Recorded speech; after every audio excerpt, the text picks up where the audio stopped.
Salut à tous, c'est Itou. On se retrouve pour une nouvelle vidéo sur la moto. Donc voilà, ça fait longtemps que j'ai pas fait de vidéo, je sais. J'avais promis pendant les vacances, mais il y a eu des soucis d'ordre personnel, donc voilà, donc j'en ai pas fait.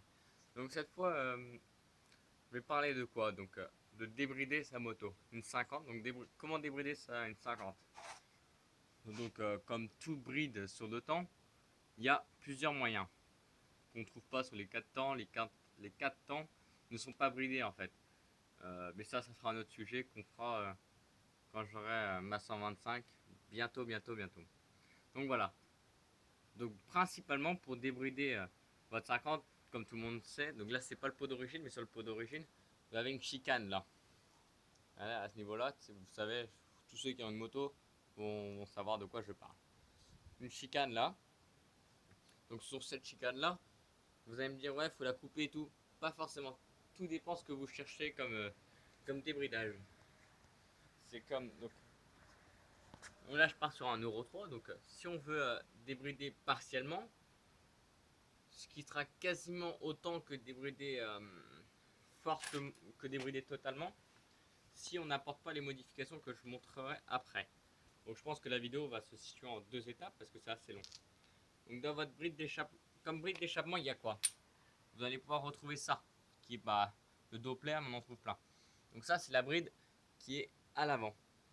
Vous voyez, hein, vous imaginez à quel point ça bride. Donc comment ça bride? Je vais vous expliquer en même temps le pourquoi du comment.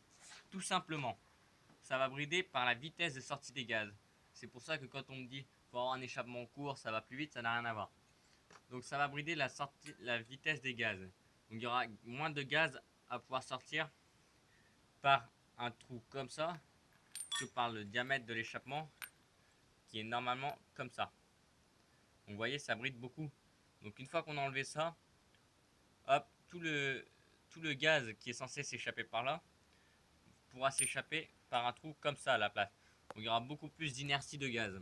Donc un plus gros remplissage du cylindre, donc une plus grosse force exercée à l'explosion sur le piston, donc plus de puissance. Voilà. Donc après la deuxième bride, c'est celle-là qu'on peut trouver sur le silencieux à ce niveau-là. Elle est placée comme ça dedans. Donc celle-là, vous avez trouvé ça con. Quand je l'ai reçu, l'échappement, j'ai bien sûr enlevé tout de suite les brides. J'ai démonté le silencieux ou la cartouche, tout dépend, mais on appelle ça un silencieux quand même, pas une cartouche, un silencieux. Bref. Donc j'ai démonté, et en démontant, le truc il est tombé tout seul. Ouais, c'est un peu limite quand même comme bride. Bon bref, comme ils savent que c'est pour l'enlever, voilà. Donc là c'est pareil, c'est le même système, sauf que c'est celle-là qui bride quand même le plus, parce que vous voyez, hop, le gaz ne peut plus que s'échapper par le tout petit trou comme ça.